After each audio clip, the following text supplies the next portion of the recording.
Dear students, তোমাদের সবাইকে আবারও স্বাগত জানাচ্ছি। আমি শিপন আলম স্যার।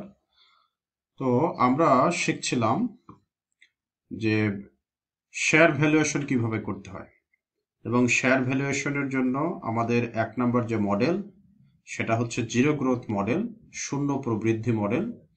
এই শূন্য প্রবৃদ্ধি মডেল নিয়ে গত ক্লাসে আলোচনা করেছিলাম এবং আমরা 3টা সমাধান দেখেছিলাম।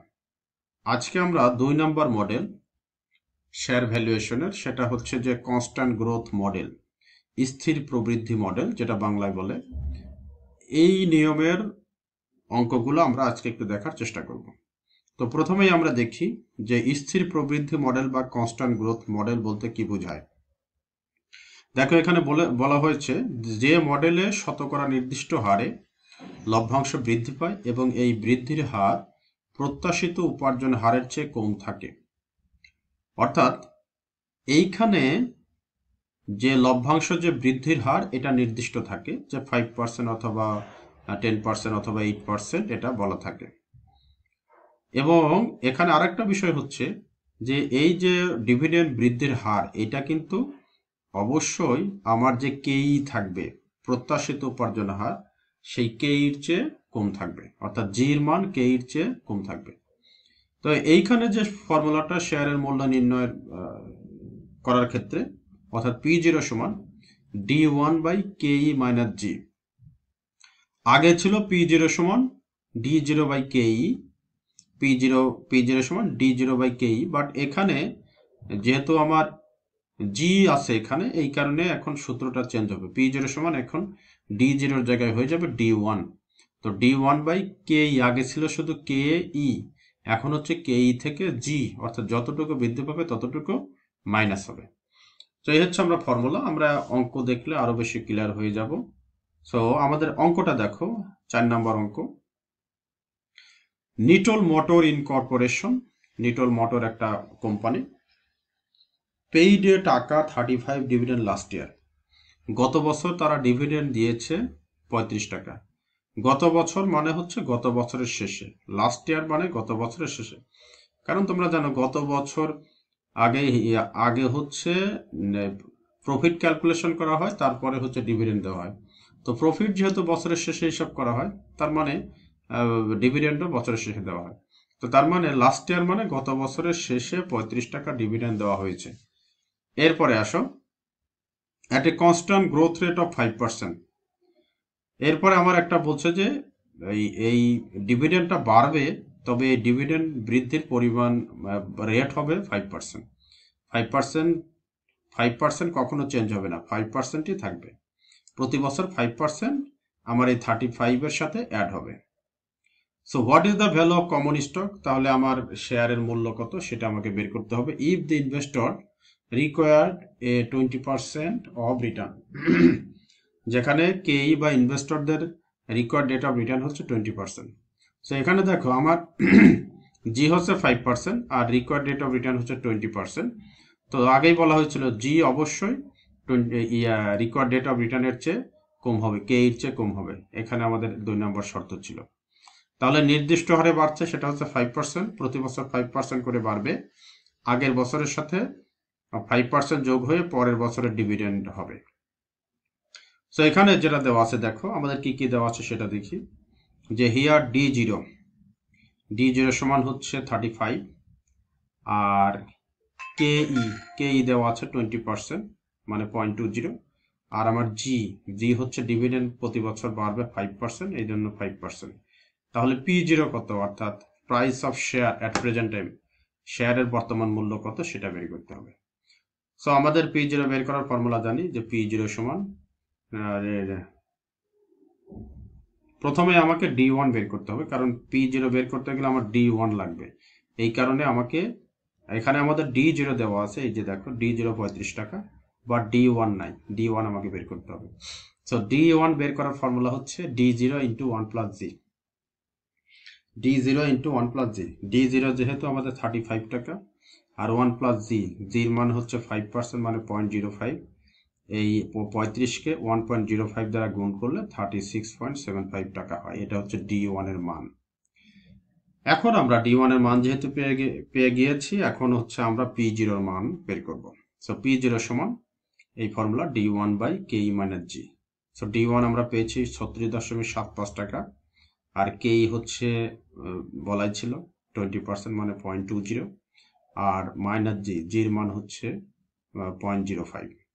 তাহলে মাইনাস করলে 36.75 ডিভাইডেড বাই 0.15, 0.20 থেকে 0.05 বাদ দিলে 0.15 হয়। এখন 36.75কে তোমরা যদি ক্যালকুলেটর নিয়ে 0.15 দ্বারা ভাগ দাও, তাহলে দেখবা যে 245 টাকা বের হবে।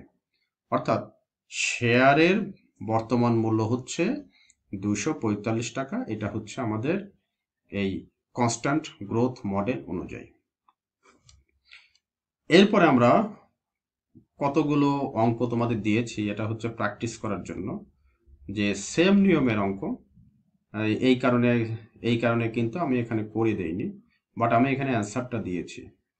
আমি তারপরেও এটা আলোচনা করছি যে question number 5, mister A currently pays an annual dividend of টাকা 20। মিস্টার এ তিনি কি করছেন, বর্তমানে ডিভিডেন্ড দিচ্ছেন বার্ষিক 20 টাকা।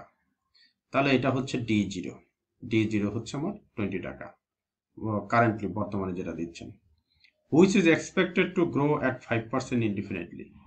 এবং এরপরে এই ডিভিডেন্ড 5% হারে অনির্দিষ্টকাল পর্যন্ত বৃদ্ধি পাবে। তাহলে আমার জির মান আমি পেয়ে যাচ্ছি 5% মানে 0.05। Cost of common stock is 15%। এই যে ইনভেস্টরের রিকোয়ার্ড রেট অফ রিটার্ন হচ্ছে 15%, তাহলে আমরা কেই পাচ্ছি 15%, 0.15। Calculate the value of common stock. এখন আমার কমন স্টকের ভ্যালুটা বের করতে হবে। সো সেম ফর্মুলা, আগের মতোই ফর্মুলা, যে P0 সমান D1। আমাকে আগে D1 বের করতে হবে। এই যে 20 আছে D0, এর সাথে 1.05 ইন্টু করলে একটা কিছু হবে, সেটা হচ্ছে আমাদের D1 এর মান।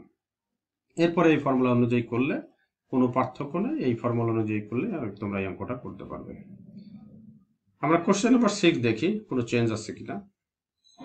লিটা corporation currently pays an annual year end dividend of টাকা 2.50 পার শেয়ার।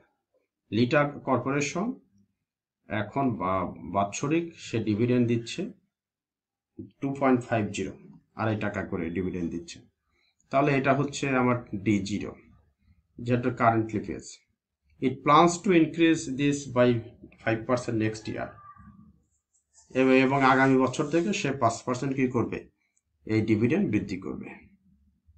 তাহলে জির মান পাচ্ছে আমরা 5%, এবং বলছে maintain it at the new level for the foreseeable future. এবং এইটাই কিন্তু চলবে, অর্থাৎ 5% এটাই হচ্ছে অনির্দিষ্টকাল পর্যন্ত চলবে। এই কারণে জির মান হচ্ছে 5%। If the required rate of return on this funds stock is 8%। এখানে রিকোয়ার্ড রেট অফ রিটার্ন হচ্ছে 8%, তো মানে কেই হচ্ছে 8%। What is the value of litre stock? তাহলে লিটার স্টকের ভ্যালুটা কত হবে, অর্থাৎ P0 কত হবে সেটা বের করতে হবে। একইভাবে এখানে তোমরা D1 বের করবে, D1 বের করে কেই মাইনাস জি দ্বারা ভাগ দিবা, তাহলে দেখবা যে 87.5 টাকা বের হয়ে যাবে। সো 6 নম্বর অঙ্কটা শেষ। এখন আমরা 7-এ যাচ্ছি একটু। ABC company currently has an EPS of টাকা 40। এবিসি কোম্পানির currently has an EPS of টাকা 40। বর্তমানে সে ইপিএস দিচ্ছে, অর্থাৎ আর্নিংস পার শেয়ার দিচ্ছে হচ্ছে কত, 40 টাকা। আর ডিভিডেন্ড পে আউট রেশিও হচ্ছে 40%।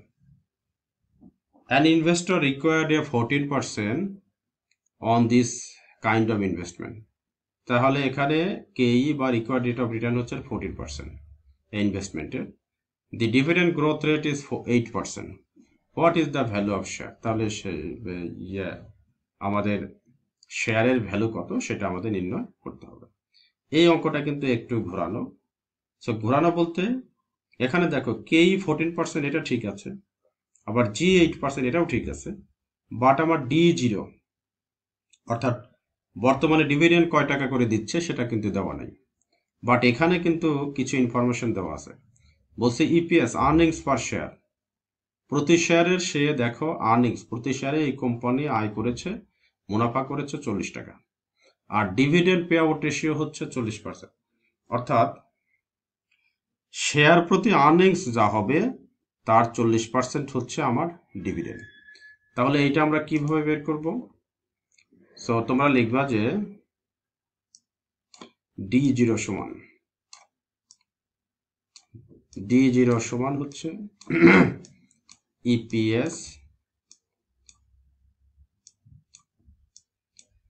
সো ইপিএস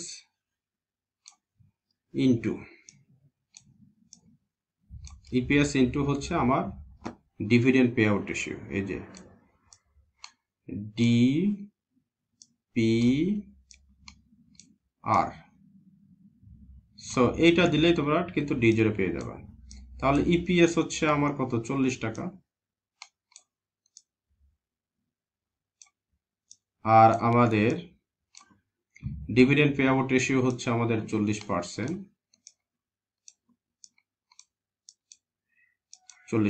তাহলে তোমরা 40 টাকার উপরে 40% ধরলে দেখবা যে 16 টাকা হবে, 4 4 16 টাকা। সো এই 16 টাকা হচ্ছে আমার D0। সো D0 যেহেতু আমি পেয়ে গিয়েছি 16 টাকা, এখন তোমরা এর সাথে গ্রোথ ইনটু করলেই কিন্তু তোমরা D1টা পেয়ে যাবে। সেইভাবে তোমরা এই অঙ্কটা করবা। আমাদের 8 নম্বর অঙ্কটা দেখো একটু।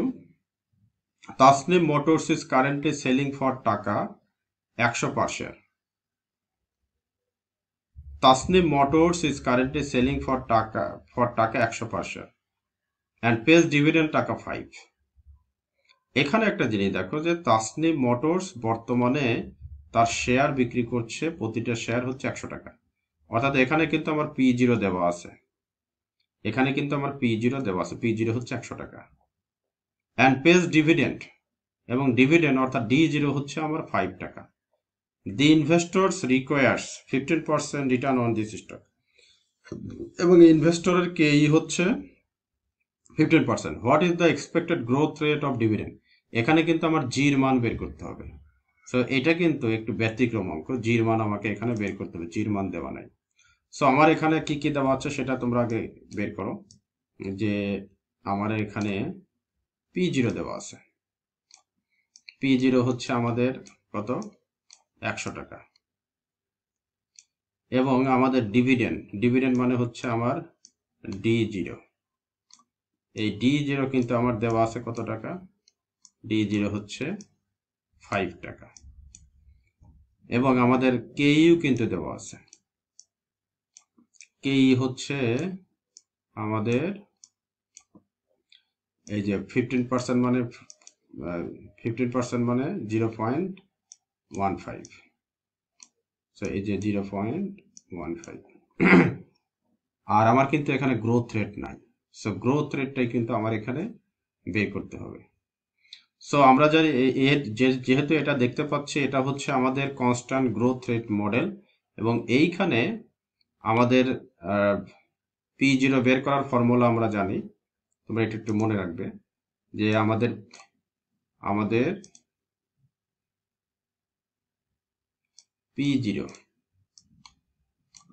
P0 বের করার ফর্মুলা তোমরা জানো যে P0 সমান D1 divided by KE minus G।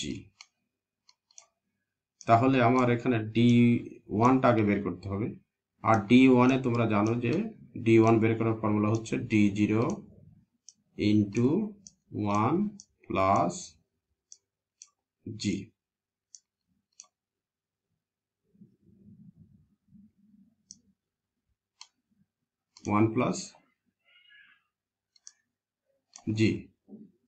তো ডিভাইডেড বাই হচ্ছে KE মাইনাস G। তাহলে এখন তোমরা D0 তো এখানে যে 5 টাকা দেওয়া আছে, এই 5 টাকা এখানে বসাবা। আর 1 প্লাস জির মান তো দেওয়া নাই, জির মান আমাকে বের করতে হবে।